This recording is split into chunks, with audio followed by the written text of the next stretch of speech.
Once, in a great Buddhist monastery, a group of disciples lived and practiced Buddhism under the guidance of their master. However, the atmosphere in the monastery was not healthy. Instead of focusing on meditation and spiritual growth, the disciples spent much time gossiping among themselves. Among these disciples was one who stood out for his excessive talking. He gossiped about others and shared stories he heard while collecting food from the nearby houses.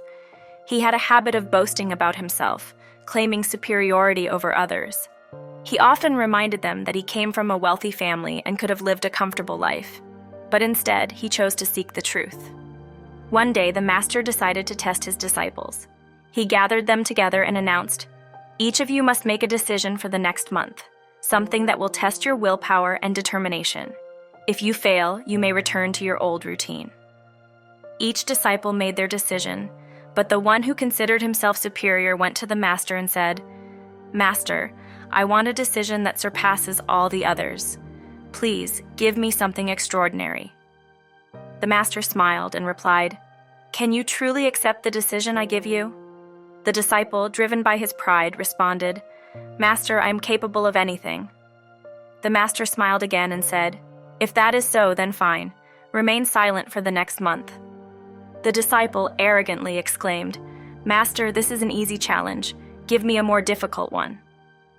But the master insisted, "First prove yourself with this challenge." The disciple obeyed the master and remained silent. At first, he found it easy to stay silent. The next day, he adhered to his resolution and stayed silent. It didn't seem too difficult initially, but as the days passed, the weight of silence became heavier. By the second day, he began to feel uncomfortable, and by the third day, the discomfort increased. On the fourth day, his need to speak intensified, especially as he observed the other disciples chatting freely. Being naturally talkative, he struggled to maintain silence. As days went by, the silence became suffocating and started to nauseate him. Unable to bear it any longer, he approached his master and wrote, "Master, I can no longer stay silent. It is driving me insane. Please allow me to break my resolution." The master responded calmly, "I did not impose this decision upon you, so I cannot ask you to break it. It is your decision. Many of your companions have already broken their decisions. If you cannot maintain it, you are free to break it. But remember that mastering your resolutions shows control over your mind and leads to awakening." The disciple felt hurt by the master's words, and returning to his room, locked himself in and began to spend most of his time in solitude. Despite the gossip and chatter around him, he remained silent, surprising everyone in the monastery. After a few days, he approached the master again and wrote, "Master, I am silent on the outside, but my mind continues to chatter inside. I am struggling with my inner thoughts." The master advised him, "As long as you remain in the monastery, the wisdom of your companions will continue to disturb you. You should go to a place of solitude." Encouraged by this advice, the disciple left the monastery and went to the nearby forest. A month passed, and the period of resolution for the disciples came to an end, but surprisingly, he did not return to the monastery. This caused concern among the other disciples, who feared he might have fallen prey to a wild animal while wandering in the forest. However, the master remained optimistic, feeling there was a deeper reason behind the disciples' decision to stay away from the monastery. 2 months passed, but the disciple did not return. Throughout the monastery, hope dwindled, believing he had been eaten by wild animals. Even after 3 months, there were no more news of him. Gradually, they began to forget about him. Then, one day suddenly, the disciple returned to the monastery. This caused much surprise and joy among everyone in the monastery. However, he seemed different. Now, there was a noticeable calm and peace in him that had not been there before. The other disciples surrounded him and began to question him. They noticed that he no longer seemed so impatient or talkative as before. His words flowed smoothly and gently. After conversing with his companions, the disciple approached the master, bowing to him and asked, "Master, if I am still silent, is my resolution still valid?" The master looked at him closely and replied, "Yes, you are still silent.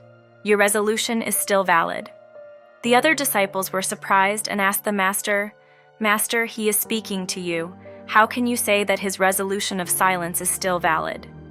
The master explained calmly, "Yes, he is speaking, but internally his mind is completely silent.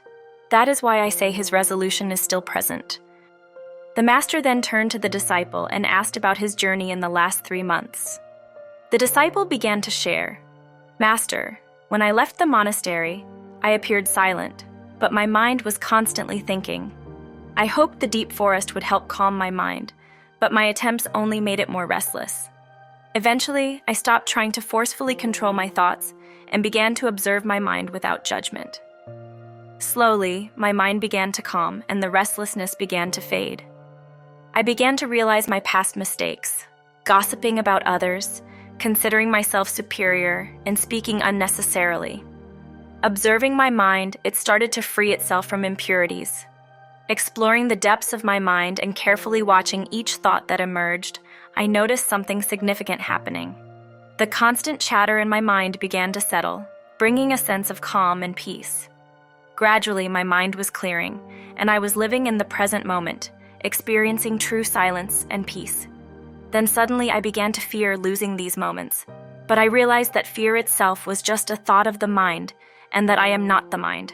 I am the observer." Looking at his master with gratitude, he said, "Master, thanks to your guidance, I have reached this state of peacefulness."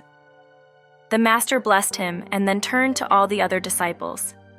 "You see, I have always told you that forcing the mind to calm down is not the answer.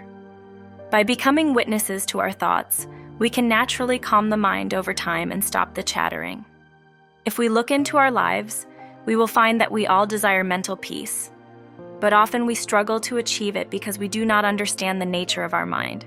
We try to control our thoughts forcefully, not realizing that this only makes our mind more restless. But when we start to observe the activities of our mind, it begins to calm down. Just as a thief, knowing that someone is watching him, cannot steal, similarly, when we begin to observe our mind, it stops spinning around and thus stops fragmenting." What do you think of this story? Let me know in the comments. Instead of trying to control, we need to observe our thoughts without judgment, like watching a flowing river without getting caught up in every wave. This practice, known as mindfulness, involves simply being aware of our thoughts as they arise and letting them pass without getting entangled. By regularly practicing mindfulness, our minds gradually become calmer and less cluttered with thoughts. This allows us to face life's challenges with greater clarity and creativity, uncover hidden talents within us, and find a deeper sense of peace and fulfillment in the present moment. So, if you want to calm your mind and experience true peace, take a moment to find a quiet place, close your eyes, and simply observe your thoughts as they come and go. With patience and practice, you will discover that your mind naturally becomes more serene, and you will find a new sense of tranquility in your life. I wish you to live in peace forever, and I'll always be here on the channel The Secret of Samadhi. See you in the next video.